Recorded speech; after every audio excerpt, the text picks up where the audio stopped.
hearty welcome to all of the architects over here and Leena ma'am, who has coordinated with us and given us an opportunity to meet all you architects from different places with beautiful ideas, creativity and much more I have seen which is beyond my imagination. Thanks for being here. I could just start with a small introduction about ourselves and how we work, what our product is all about, and how strong our marble is than the other marbles. Well, a small start where I could start with Sipani Groups. Sipani Groups was founded by Mr. Vimal Sipani in 2018 with a goal to achieve the biggest market in the natural stones in India. Sipani Groups of Company is into the industry for the past since 1940s. So that's a long way actually. And now we have started into marbles, Sipani Marbles. The operation started from 2018 as a marble manufacturing company. We have two units. One is at Krishnagiri, which is a manufacturing company, and one is the showroom. So at Krishnagiri, we do the entire process from the marble cutting till the process, till the polishing, and the finished ones, later it's been brought into the showroom over here. So I hope sir has given the entire team to please visit our showroom, visit our factory to see the quality of our marbles than the other marbles what we have brought out. As you know, sir had told us, our marbles are high quality marbles which are imported from Italy, Turkey, Oman, China, Egypt, Iran and much more. We are looking to have more countries getting into our industry over here in India. Moreover, we are exclusively in Italian marbles. Coming back to technological advancement, production started from 2018 with a lot of latest state of technology. Our marbles are crafted by the state of the art, that's called 3S process known as a stone strengthening system, which enables our marble stay for a longer durability.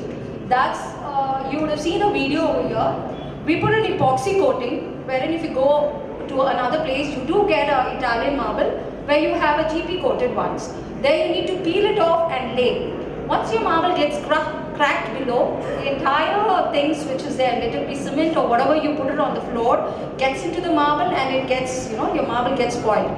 So here we have come up with a technological one, which is epoxy coating. Once you put an epoxy, it freezes your marble. It freezes your marble and makes your marble strong enough. Even though 3 kgs of marble you just put it on it, it's more stronger. Your marble will not break. But I don't think those technology is brought over here. It's very few over here in India. So we have come up with this technology, and I hope you also, get coordinated with us to get such type of marbles what we are giving actually from our end. So I request you all to kindly visit our showroom and do visit our factory also in regards with it.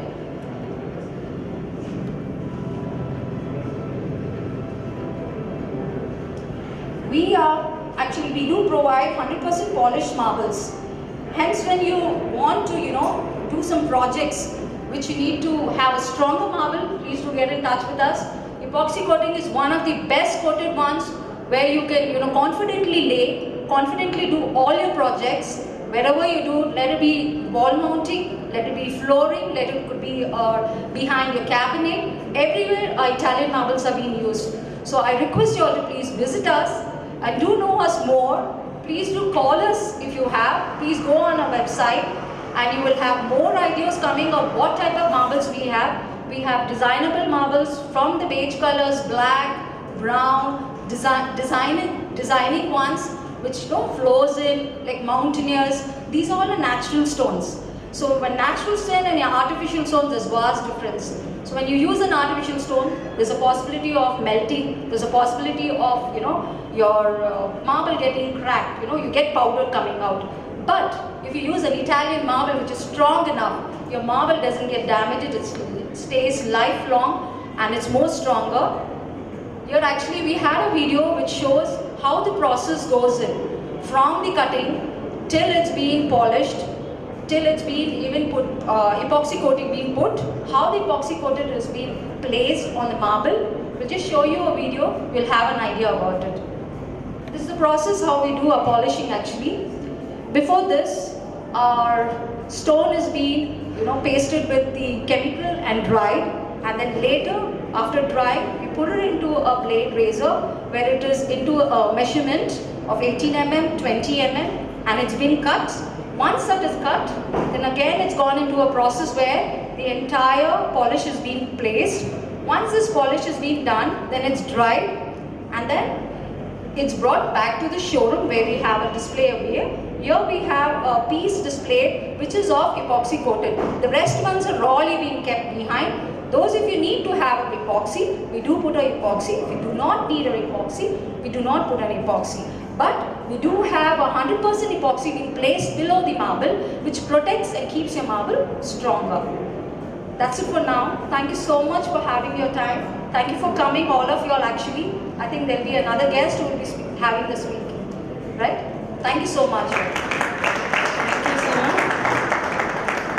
I request Shivakumar, who is the program chair of ASSOCHAM GEM, to facilitate Mr. Vimal Sapani.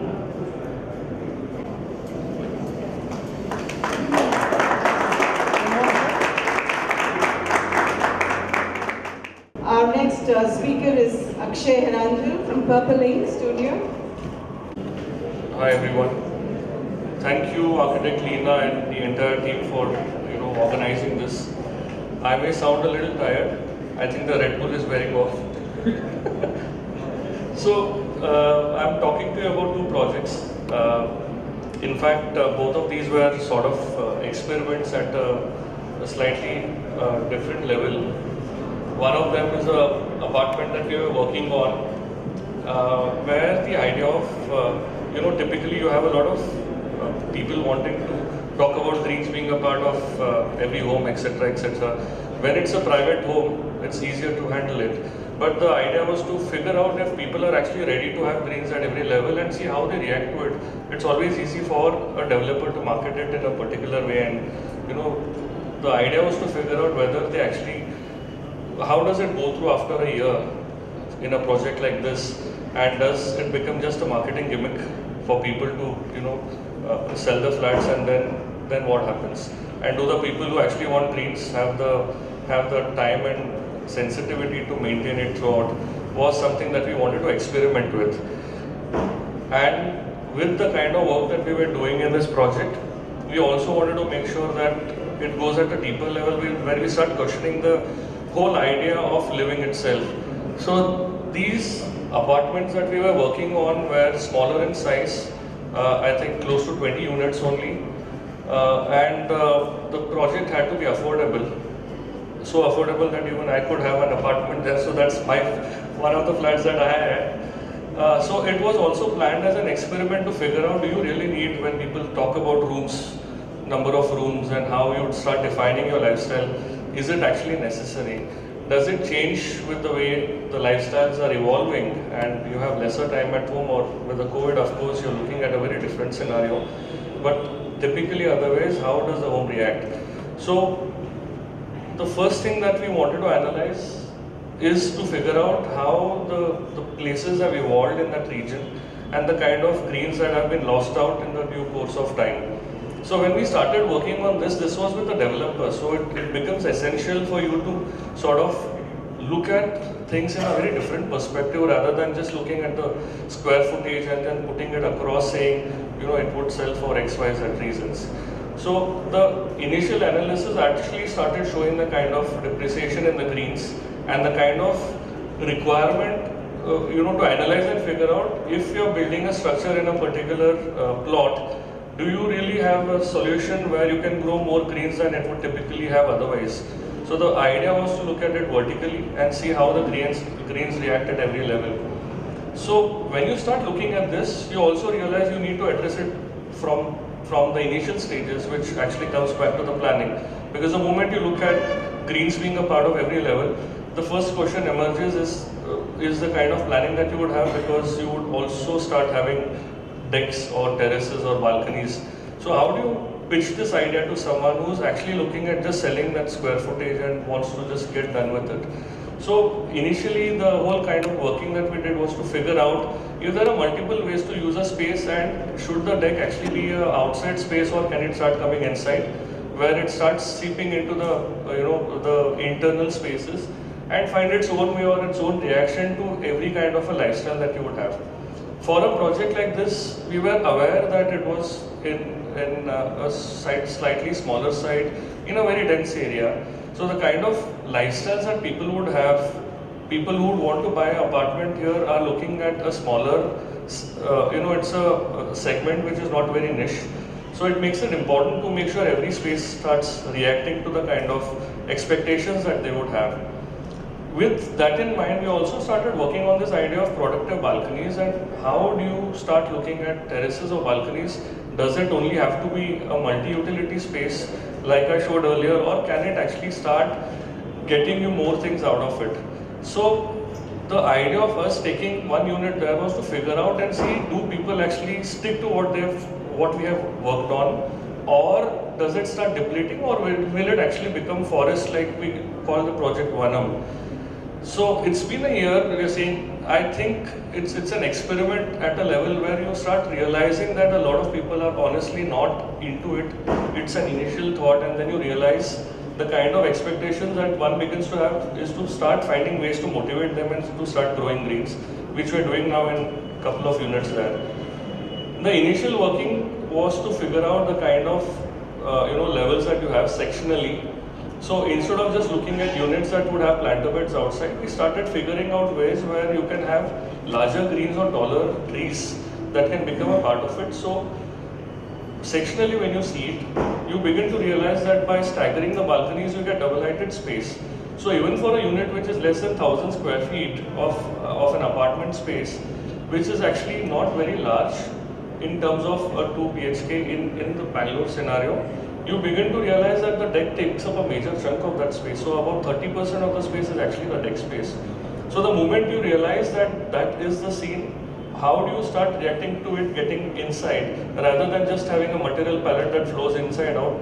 We started working out solutions or possibilities in a way where it becomes a terrace, which can allow you to actually start communicating with each other and starts developing the idea of the whole community coming together. Initial workings done in a way where you start responding to that kind of a terraced space, which at a deeper level we realized that the kind of expectation that you have out of a form that's developed to hold the greens, I knew that we do not work, there's some issue here, but you start to realize that you have to find ways to motivate people to start building it, because when it's a project where you have multiple reasonings of not wanting to do something because of the costing that is involved, the kind of formwork that's required, everything had to be made such simpler and more modular that the same thing can get utilized. But we realized each time you would go up, the formwork had to go up 5 floors as well. We started making it difficult for the project to get completed, because you start realizing that the more higher you go, the more difficult it gets to build it. So these are things that we realize when we love doing projects which are more public, which is more people oriented and more done to a level where it starts reacting to the kind of needs that people look at. So during the construction, we also started understanding the kind of impact that people have to these spaces and the kind of reaction that you would have. A lot of the photos that you see are actually taken during the construction, where you realize that people are actually walking out and starting to use a space which typically a laborer there or someone who's working as a part of the project starts finding ways to open themselves up to these areas. A lot of the initial workings also led us to understand the kind of material palette that had to be worked out, had to be simplified in a way where every element starts getting stripped off to its lowest denominator. Also understanding that this project started getting more and more expensive with time because it was taking longer to get done. So you had to find ways to build it with a team that is local, which is easily available. So the normal contractors had to be trained to sort of understand the kind of impact that they could have at a larger level when you're looking at it for a multi-level housing. the kind of response that you would have from the inside or the outside is more to do with the kind of spaces that you react to. So every home actually starts becoming different. The kind of balconies that you have is actually quite different from every. So you had typically there are 4 units on each floor, but each floor has a very different response to the kind of opening that they have. Also with the kind of terraces or the kind of double light spaces that they have. Over a period of time, you also realize how the place reacts or how the spaces react to the weather and to the kind of expectations that you would have of a terraced area. Is it actually being used in the way that we have thought of is something I will probably be able to show maybe in the next couple of months or probably a year. People already have started looking at ways to figure out how the greens could grow. Can it be more public driven or can it be done at a community level? Or is it very, very people centric where it is so isolated that each one starts deciding in his own way of what to do? This was for us an important aspect of how housing can change in the course of the way people look at in Bangalore. We have been working on a lot of large-scale housing projects and campuses, etc. And so we realized that there has to be some sort of a start rather than just putting things on paper and expecting things to happen, is to find ways to do it. And that was the initial kind of working that we did for this project and the kind of reactions that you start seeing in each area. With this, what we also wanted to figure out is how does the whole space react to internally as well.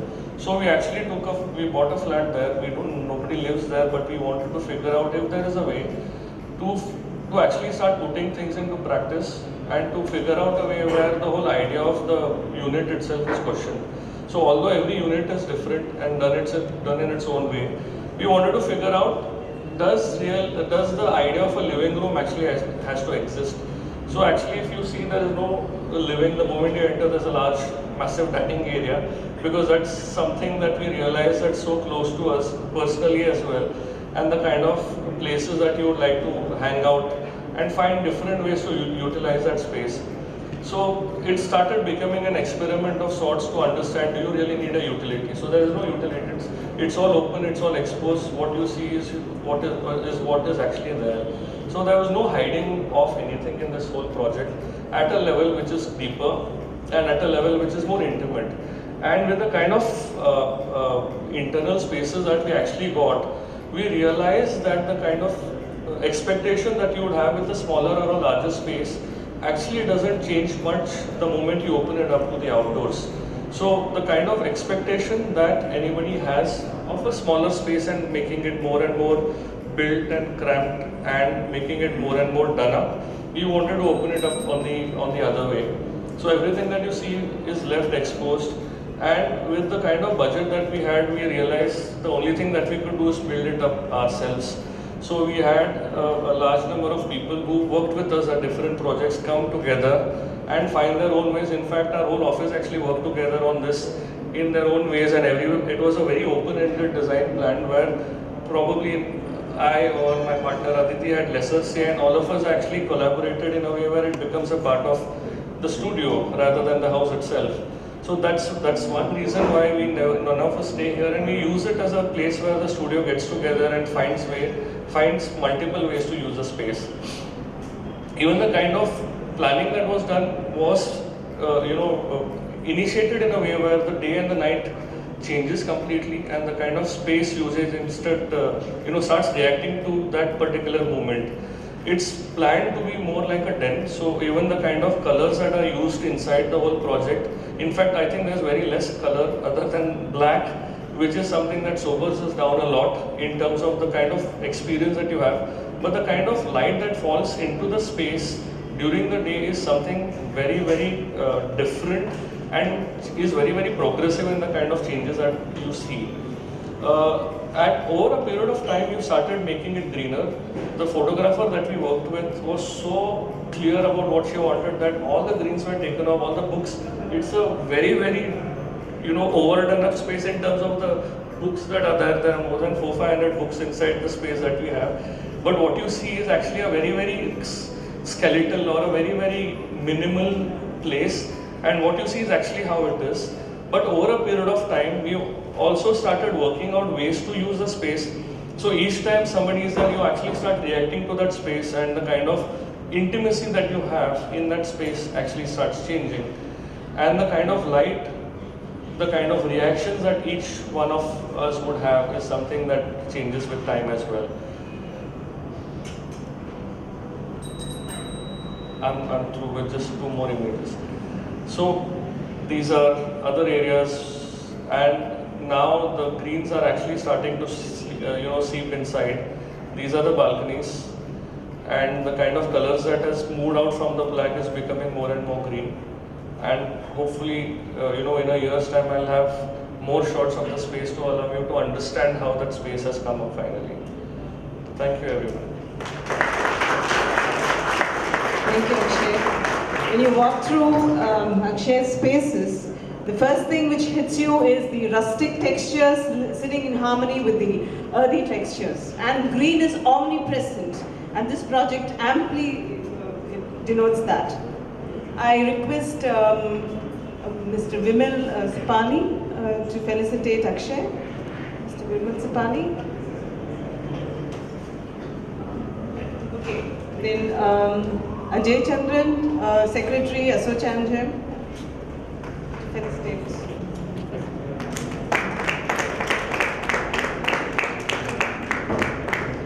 Thank you. Our next presenter is architect Vinay Mavinakere of Sudaiva Studio. Hello everyone. This is a story of a small town with the people with very small financial aspiration. So the project name is the Radical Makeover House. This is a renovation cum addition of 2 floors for a rental purpose. Initially, I was not so keen on taking up this project because there was no fees paid on this job, because the client of this project are my parents, so I was a bit reluctant. So this is our old house. This is where I spent a couple of my teenage year before moving out to do architecture. Eventually, my parents also got shifted to Bangalore in 2010, and they started staying in Bangalore. But as they were nearing their retirement in 2018, they wanted to develop this project for financial reasons. So one day my father called me and told, see, in ground floor we are getting around 6,000 rupees rent as of now. So we'll build 2 more floors and we'll get a better rent of around 16,500 to 18,000. So I was again reluctant. What is the point in investing so much and getting so less rent? So again I said no, it's not possible and all that. So but since they were too emotionally attached with the house, I had to do something in the later stage. So while doing up the project, I realized that doing little bit of alterations in the ground floor and adding 2 more floors in the upper floor with the different ideas, we can actually get a better rent. And I told my father, see, ground floor we can get around 12,000, upper floors instead of building 1 more single BHK, we can actually, 1 more 2 BHK, we can actually make 2 single BHK with 1 smaller size and 1 bigger size, and we can end up getting 42,000. Then my father started laughing. In Thuruvekere, if you get 42,000 rent, then it's over. And it's a very challenging task. You do whatever you want, we will not get more than 20,000. So this is how the project started actually. So this is a small plot of roughly 30 by 40 feet plot. This entire house is a load-bearing structure. So here what you see is a small garage what we had, and a small staircase which leads up to the upper floor. I had to take this off to introduce a new set of staircase which go to the upper floor. So we removed this slab, and this is the renovated ground floor actually what you are seeing. So I added up the staircase here, and initially if I go back, there were a entrance lobby and a small room there, which I made it like a big room, and a little bit of small changes and a little bit of furniture arrangement here and there made the house look little bigger than what it is actually. So, and this is the construction photo what you can see, and this is the existing load bearing structure, and here we added a frame structure, so it's like a combination of load bearing and the frame structure what we did. And this is in a 3D what you can see actually. This is the existing house, and the red color we removed it, and actually we extended this slab with little bit of support from here, and we added that new staircase there. And that's the small single BHK what we did in the upper floor, and this is the another bigger single BHK. And same thing we repeated on the upper floor again. And the same thing leads to the terrace.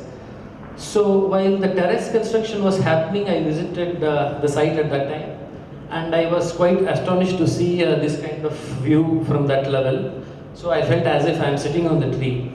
Then I was kind of excited, and I called my mom and told, see, actually we have to build one more house on top of this, a small house, so that we can come and stay here whenever we come.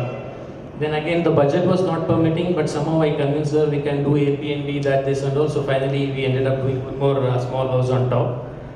So same staircase leads to the terrace. We have a big terrace. This is a very small house. It's like around 550 square feet, I think. Yeah. So you walk in here with a 12 feet wide door. The entire house opens up to this front green, whatever you saw in that previous slide. So this is like a living space, and you have a small kitchenette over here, and we have a common toilet and one bedroom with attached toilet. So generally whenever we go, we will be around 5 to 8 people, so we wanted to give 2 toilets thing. And so we ended up doing one more floor on the top. So this is a couple of construction photos. This is what actually you see from the kitchen area. And these are some of the interior shots. This is from living actually, which opens up to the rain tree canopies there, and we added a little bit of heliconia in the front.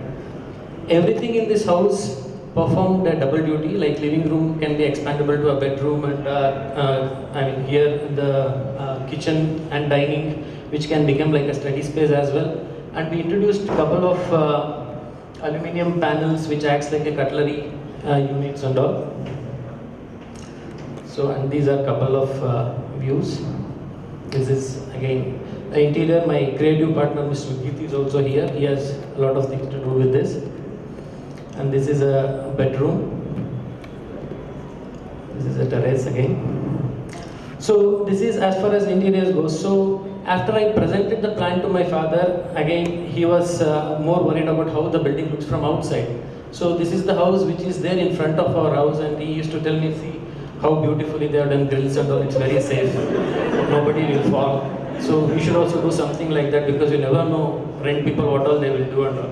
So that's when actually I thought of, again budget was a constraint, so I came up with the idea of using this local jali. So I thought of initially going with the imported jali, which was quite expensive. Then we ended up with the local jali. I asked my people to at site to rub on both sides and get a even surface, so it was quite good. So that way. Then, so before getting the exterior form, so 3 things were very clear for me. One is the safety and security from my parents' point of view, and other one is how you feel when you walk in the corridor is the second one, and also how the overall exterior build form resonates with the surrounding, because this particular property is surrounded with lot of small houses with like mangrove tile roofs and all. So that's the another reason why I wanted to work with jali wall. And to give that little contemporary touch to it, we worked out like a jali panels with a customized aluminium C channels holding it together, because it's almost like every panel is 10 to 11 feet. So we wanted to hold it very proper and wanted to make it look sleek as well. The same thing repeats in the upper floor as well. And we have a heliconias in the front from the terrace floor. So these are some of the construction photos you can see here when we were experimenting with like C channel, how it's sold, and quite a few iterations happened at site also. And these are some of the construction photographs. So here, this is the corridor actually. Now it actually satisfies my wish as well as my parents' wish of safety, security, everything, and you feel very different when you actually walk in, and there is a lot of play of light and shadows which is happening here. And this is from the outside what you see. Initially everyone were surrounding were thinking, oh, he's an architect, something he's going to do, but nothing is happening. After this facade started constructing, oh fine, he's an architect doing something. So this is how it looks with the light in the evening time. So this is another shot from other side.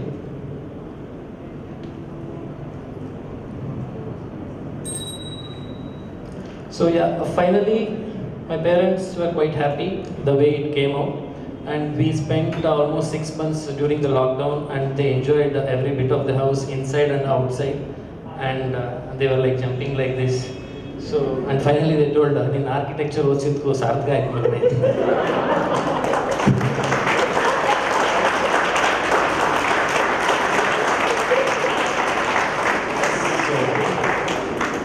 Thank you so much, Architect Leena Kumar, and all the organizers who gave us the platform to present our work. Thank you so much. Thank you, Vinay. That was a fabulous makeover. So next time we want a makeover, we know which door to knock on. Right? Okay, so next, our next presenter will be Rajesh Shivaram. Yeah, sorry. Vinay, we need to felicitate you. We request Mr. Vimal Sipani to felicitate Vinay.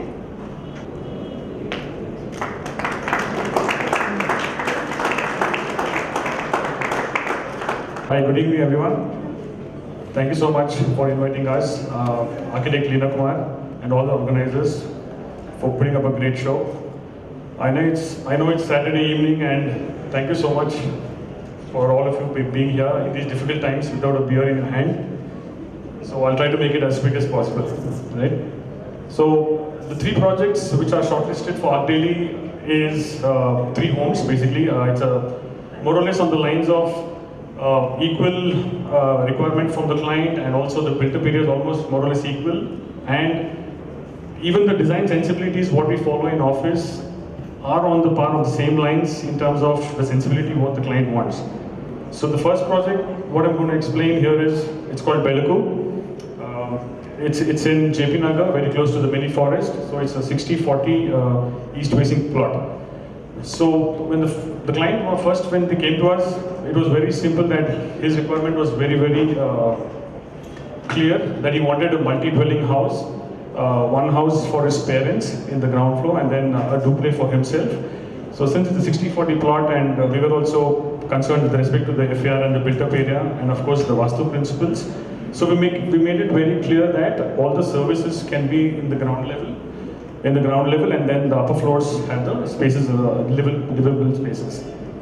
And coming to the concept, so we loosely, based on this concept, based on the wabi-sabi concept. So I always believe that the Japanese architecture is something I really relate to. So we use a lot of these elements from that. So in terms of the landform, we basically try to create a sense of a landmark in that area, because none of the buildings were as close to what we initially perceived.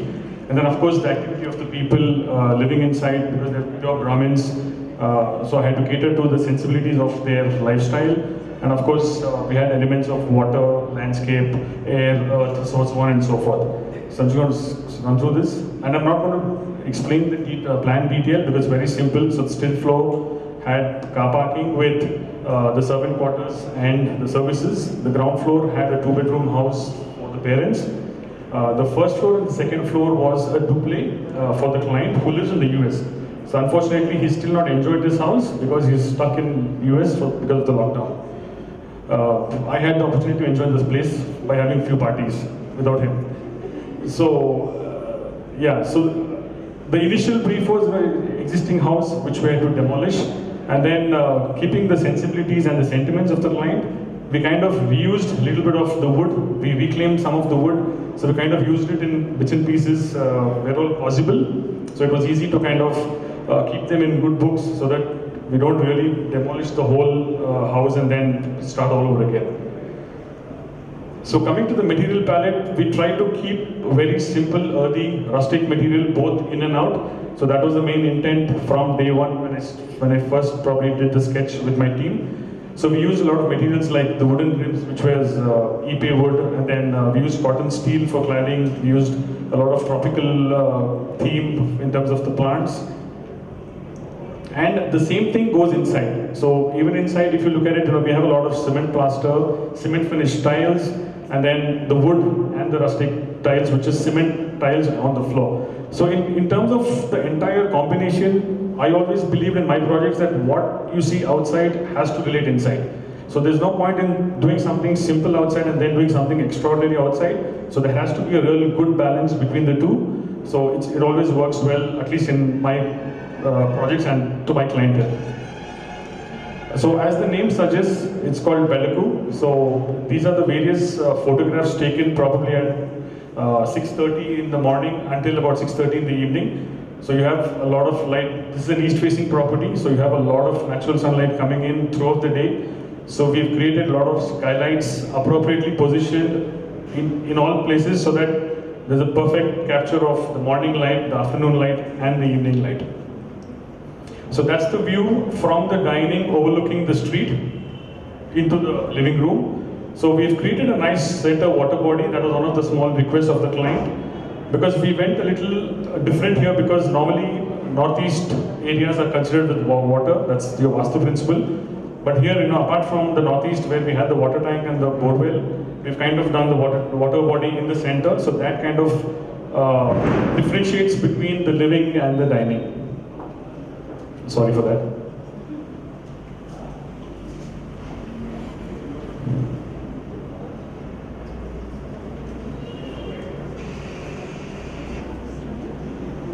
Can I? Okay, thanks.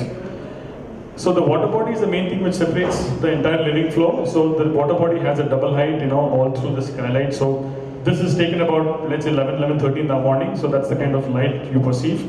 And every single furniture, the wall painting, the wall art, everything is curated within office. So it makes things easy for us in terms of the color palette also, which goes in line with the concept. This is the view from the living room towards the inner portion of the house, overlooking the dining and the kitchen. So again, the water body becomes the focal point, overlooking the double light space. And on the left side, what we see is a small wall which we've created personalized for the client. Because he's got a lot of collectibles from the US, so he plays guitar. So we made sure that that's something, what we call it as an emotional wall. So in any projects of mine, we don't do anything on some wall. So we leave it to the client. So we give them the space, we give them the idea, and we tell them what you want, you please do it.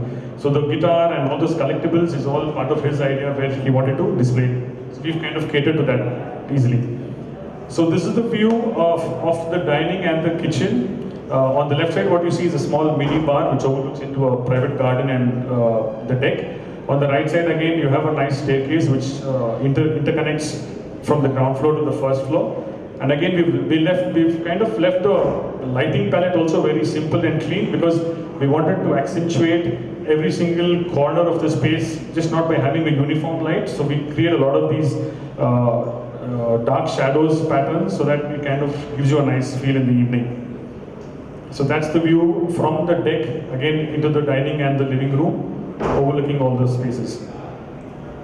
So that's the center water body, the picture on the left. So that overlooks into a huge skylight. So that gives you the entire morning light through the day. And every single space, the right side, what you see, the living room and the dining, it has the entire corner of the house is central AC. So we've kind of given the aluminum doors which actually close and open. So it is again a concept where you can derive, if you want privacy, you can close the doors, if you want to talk, or if you open up, the entire house opens up.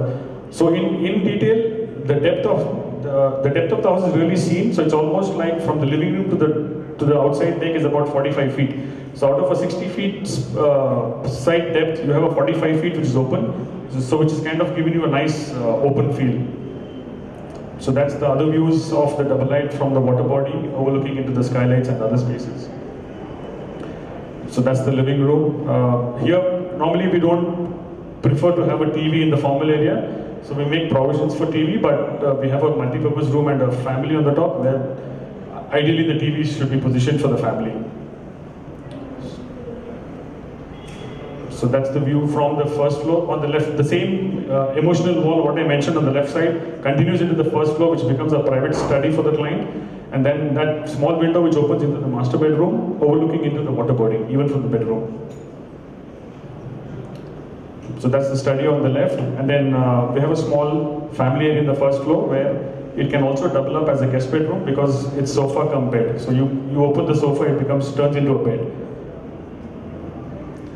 So that's a typical room with a very simple minimalist approach. So we've not really created any kind of the so-called cladding or paneling at the back. So it's a very clean furniture.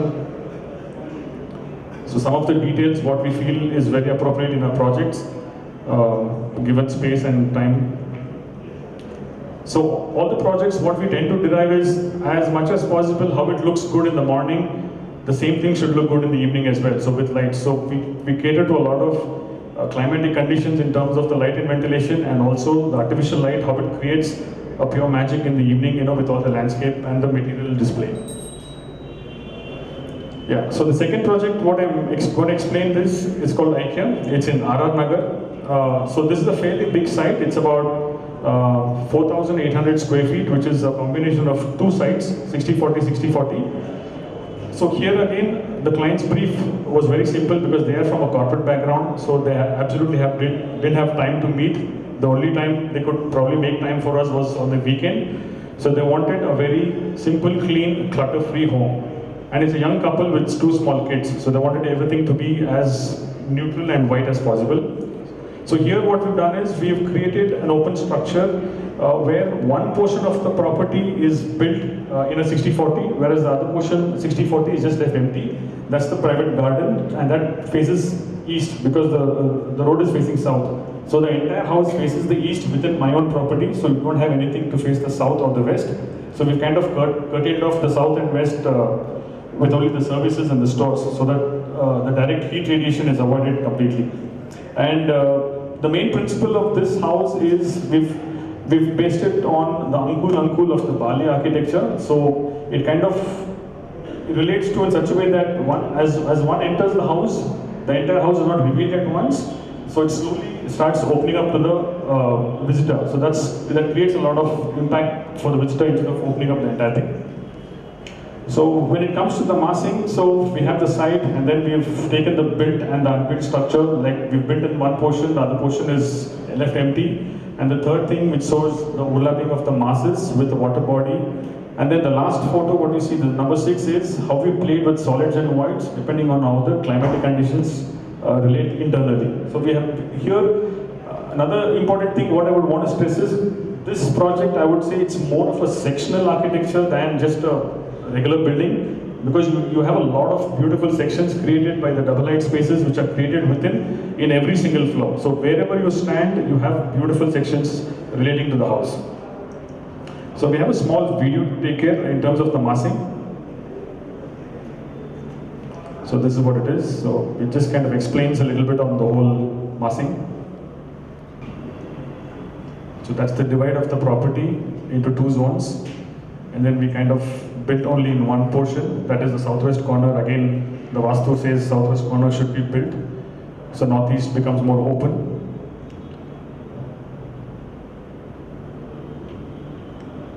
So we raise up the masses. It's basically a ground floor, first floor and second floor, partial second floor. So we link up the whole mass, enclose the whole property, get one portion of the car park towards the entrance so it's easy to maneuver. So every single space overlooks into the central garden. So that's the whole concept. Every single floor overlooks into the central garden.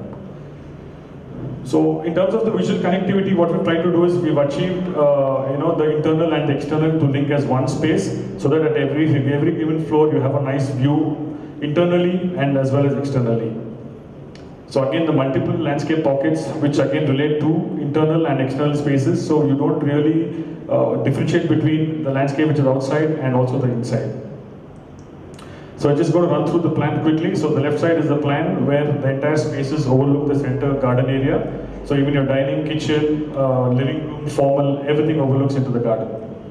So as you go higher, the living becomes a double height space, and then the foyer becomes a double height space again, with a central bridge that becomes the family in this right and center.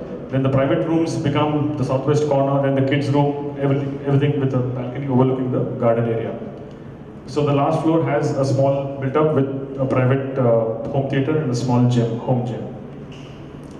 So thematically, we kind of try to do an indoor and an outdoor space in unity, so that even when somebody is inside or outside, everything is linked as one space, with a clear indication of light and ventilation into the double height space.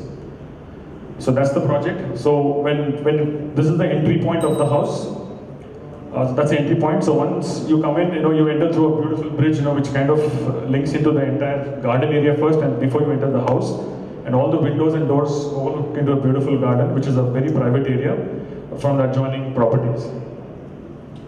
So that's the morning shot of the same house. So you have a stacked parking, and all. If you see, if everything is done in such a way that these walls are cantilevered, so we don't have anything like a foundation or a pillar. So it's completely cantilevered from the walls floating out.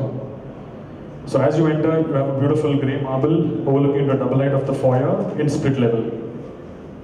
So the living room again has a triple height space, has a beautiful skylight, getting in natural light.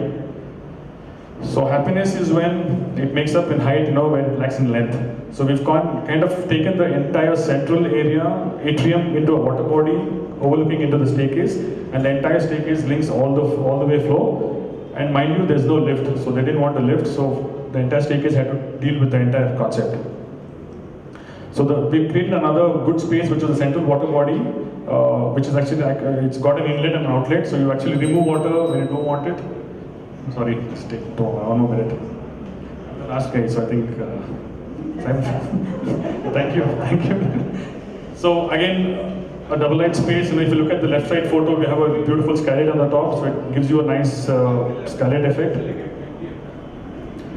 Okay, and overlooking the spaces into the family. So at every floor, the views into the outdoor and the extends, so you can sit comfortably overlooking the garden. Some of the internal pictures again, so we kind of left it very simple and clean. They didn't want anything overboard to be designed. And the same building, how it reflects in the night. And this is one shot which is actually from the street, that is the south facing. So we kind of literally blocked off the entire south for heat, sun and heat. So if all the magic happens behind the car park, which is the grey thing. So the entire house overlooks into our own space.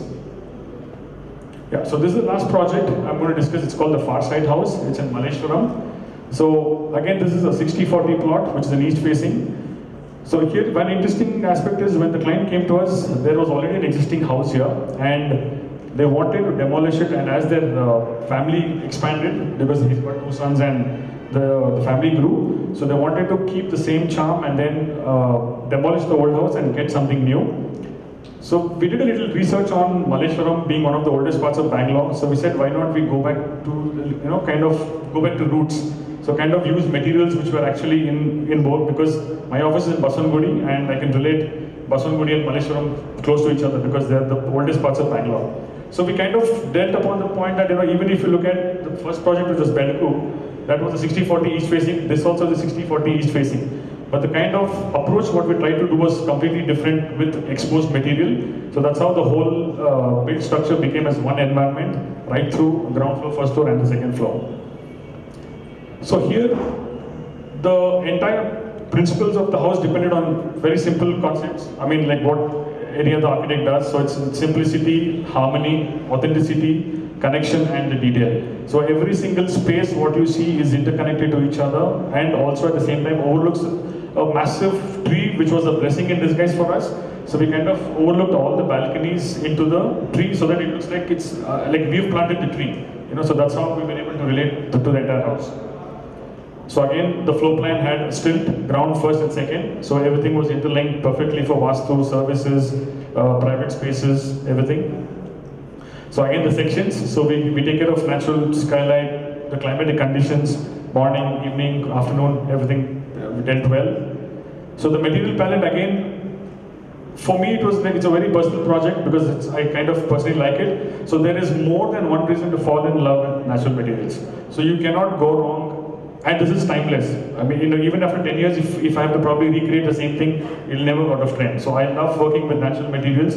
And so because of that, we use a lot of terracotta jalis, we use a lot of exposed brick, we use a lot of the grid plaster, what you see, that's not a cement finish, it's a mosaic chip plaster, what we use on the outside. And of course, complementing with wood and tropical landscape.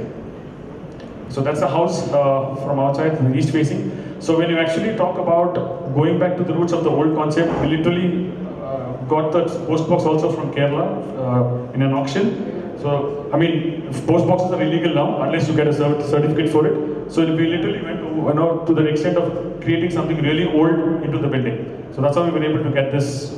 Even the gate, which was what you see in the bottom, is actually the gate which was done in Jali. So it kind of blends in perfectly into the setting. And that's the tree which overlooks the entire house. A house is a metaphor for the garden, so that's I strongly believe in it. Again, as I said earlier, the entire spaces of the balconies which were situated in the northeast corner overlooks into the tree. So even if somebody is sitting in the balcony, he's only got the tree to see. He has no other neighbor to look and lose privacy. So that tree was really good for us to take advantage of.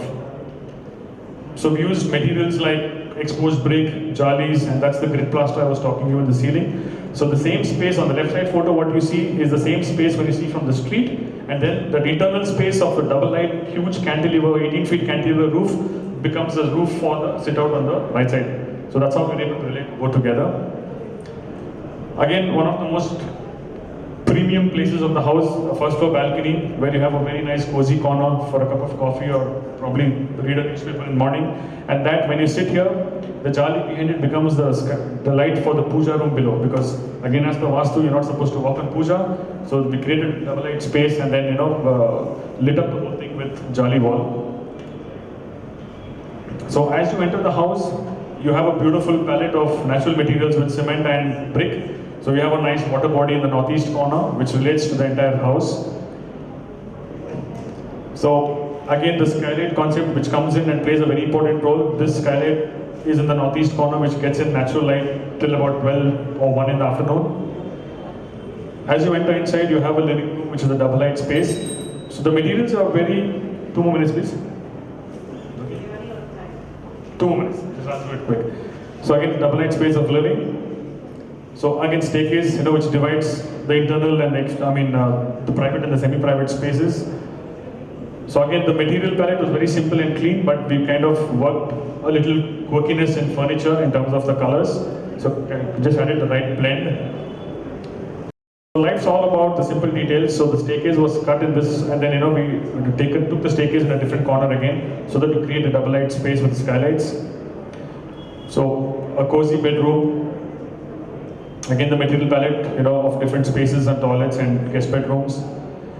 So we create corners like these, which are study. So in any given time, I would love to have a small book and read, cozily in a private corner. So the balcony in the top, which overlooks into the entire cityscape, because the road was sloping down, you have a nice space for yourself. So again, the building which relates the morning and the night architecture. Yeah, so this is out of context, but this is something, he's one person who's really, kind of inspires me all through my life. So honestly, I don't have a godfather in architecture, but I consider him to be one of the most important persons in my life for my architectural career.